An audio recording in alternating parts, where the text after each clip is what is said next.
أوليفيرا. إذن هو من يسجل الوصل. إذا تبحث وتدور لا تدور غيره، باختصار إنه أوليفيرا. إذن 6 أهداف الآن في بطولة دوري المحترفين. خطأ كبير، راح نشوف الآن الخطأ. لاحظ لاحظ لاحظ لاحظ لاحظ، يو عداها محمد سعيد، ولكن أوليفيرا بخبرة، أوليفيرا بالخبرة. يا سلام يا سلام، هدف هدية، وتعطي هدية لأوليفيرا، تعطي هدية لأوليفيرا. لا أوليفيرا تعطيه مثل هذه الهدايا. هدف ثاني الآن، هدف ثاني للوصل في وسط غفلة من المدافعين.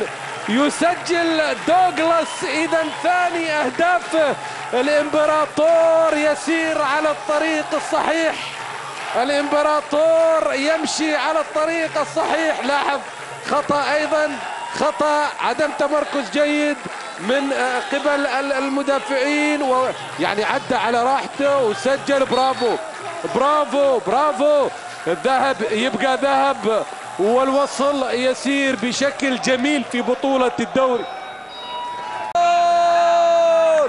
مين اللي سجل؟ مبارك سالم، مبارك سالم وليس السكتاوي.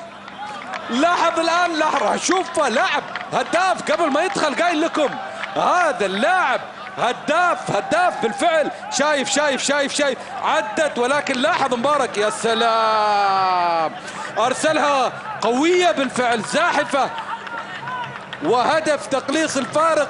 والخمس دقائق الأخيرة في كرة القدم لسه ما كمل كلامي، مجنونة ممكن يتغير وتتغير فيها أمور.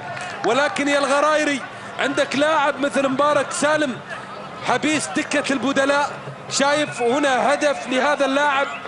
إذا عجمان الآن يقلص الفارق، وبالسلامة إن شاء الله لمايد، بالسلامة لمايد ناصر. هل أصيب مايد؟ راح نشوف. شوف وهنا مبارك قوية باللاعب، يعني حس التهديف عنده شايف. وهنا بالفعل يعني عندما ذهب لاعب عجمان